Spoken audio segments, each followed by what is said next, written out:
소방설비기사는 소방설비에 대한 전문 인력을 양성하기 위한 자격증으로 취득하게 됐을 때 소방공사, 각종 건설회사 혹은 전문 업체나 학계, 연구소 등으로 진출할 수가 있습니다. 특히나 소방공무원이신 분들은 또 추가적으로 이 가산점이라고 하는 중요한 제도로도 활용할 수가 있습니다. 그리고 산업구조의 대형화 및 다양화가 이루어지면서 우리는 점차 재해 발생 위험 요소가 많이 늘어나고 있는 추세입니다. 따라서 인력 수요가 늘어나고 있어서 전망이 굉장히 좋은 자격증 중 하나라고 볼 수가 있습니다.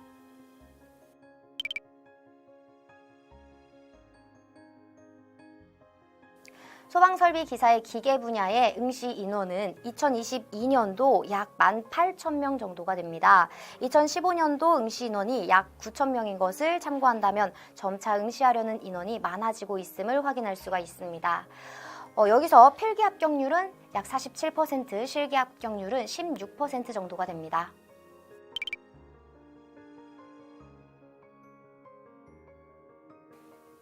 필기의 경우에는 객관지 4지 태길형으로 과목당 20문항씩 주어지며 시험 시간은 2시간으로 이루어져 있습니다. 1과목은 소방원론, 2과목은 소방유체역학, 3과목은 소방관계법규와 마지막 4과목은 소방기계시설에 대한 구조 및 원리가 들어가 있습니다. 총 평균이 60점 이상 받아야지만 합격이고 과락 점수가 40점이기 때문에 한 과목에서라도 40점 미만으로 받으시면 안 됩니다.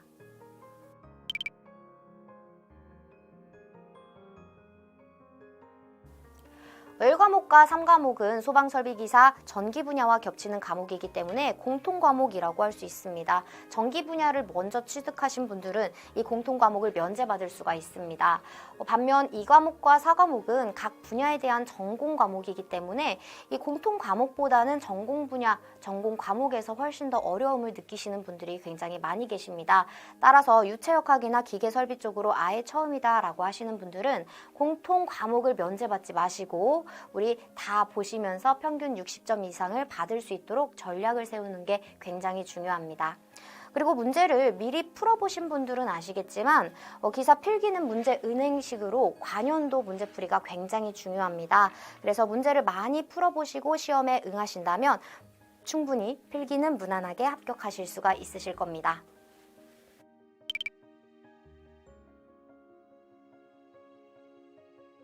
소방 쪽이 아예 처음이다라고 하시는 분들은 이론 강의를 들어보시고 그 후에 문제풀이를 진행해 주셔야 됩니다. 왜냐하면 기존 방식에서 우리 CBT로 시험 방식 자체가 바뀌었기 때문에 동일한 문제로만 구성이 되어 있는 것이 아니라 약간씩 변형된 신유형의 문제가 출제가 될 수가 있습니다. 그래서 만약에 이러한 소방 지식이 아예 없는 상태에서 시험을 보게 된다면 살짝 어려울 수 있는 그런 시험이 되겠습니다.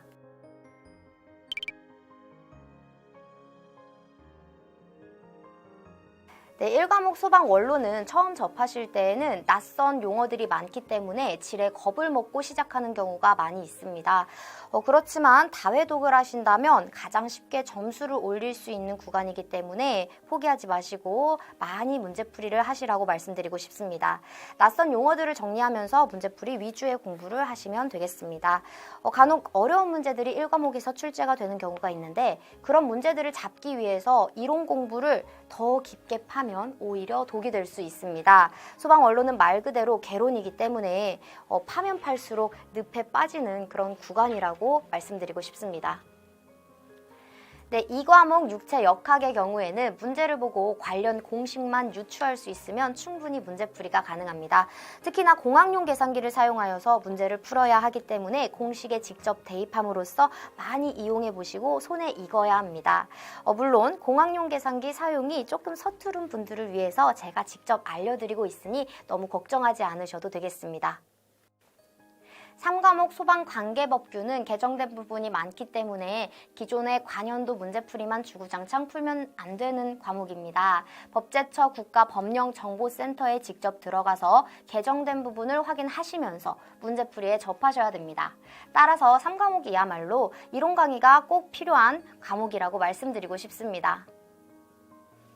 4과목은 소방기계설비의 화재안전 기술기준, 화재안전 성능기준, 그리고 형식승인 및 성능인증 기술기준 등이 들어가 있습니다.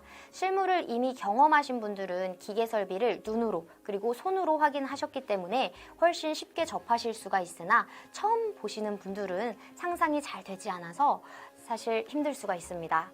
그래서 저는 많은 사진과 그림을 통해서 직접 눈으로 확인할 수 있도록 하여 보다 쉽게 이해할 수 있도록 합니다. 특히 4과목은 2차 실기시험 범위 안에 들어가기 때문에 조금 꼼꼼하게 확인을 해주셔야 되는 부분이 되겠습니다.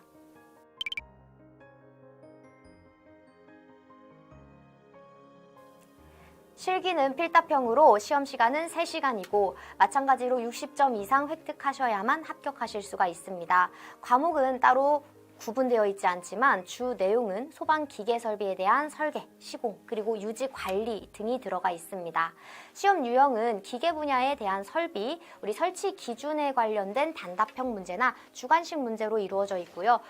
주로 계산 문제는 수원의 양, 약재량, 혹은 재현 설비에 대한 공기에 대한 양, 또는 역학 문제들이 계산 문제로 출제가 될 예정입니다.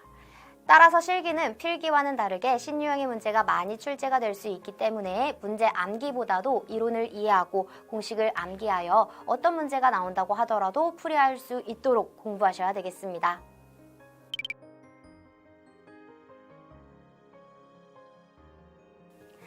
첫 번째, 학습 시간을 줄여드리도록 하겠습니다. 우리 귀에 쏙쏙 들어오도록 쉬운 설명으로 풀이해드리도록 하겠습니다. 또한 실물 사진이나 그림, 표 등을 이용해서 훨씬 더 이해력을 향상시켜 드릴 수 있도록 하겠습니다.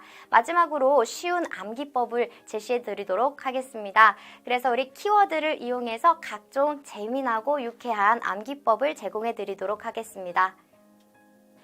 두 번째, 문제를 풀면서 암기합니다. 이론학습 후에 예상 문제 풀이, 그리고 5개년 기출문제 풀이 뿐만 아니라 시험에 나올 수 있는 핵심 문제들을 짚어드리면서 많은 문제를 풀 수 있도록 도와드리고 있습니다. 세 번째, 실제와 같은 시험 환경을 구현했습니다. CBT 모의고사를 수시로 볼 수 있도록 했고요. 틀린 문제를 다시 풀어보거나 혹은 문제별로 해설 강의들이 실려 있기 때문에 반복 학습이 충분히 가능합니다. 네 번째, 또 특강으로 만나뵐 수가 있습니다. 라이브 특강을 통해서 시험 전에는 최종 점검을 할 수 있도록, 그리고 시험 후에는 해당 문제를 풀어볼 수 있도록 같이 진행하고 있습니다. 다섯 번째, 언제든지 질문할 수 있습니다. 1대1로 질의응답이 가능하기 때문에 여러분들이 질문을 해주시면 빠르게 답변 드리도록 노력하겠습니다. 자, 저 강다나와 함께 소방설비기사 자격증을 취득하기 위한 공부를 시작해볼까요?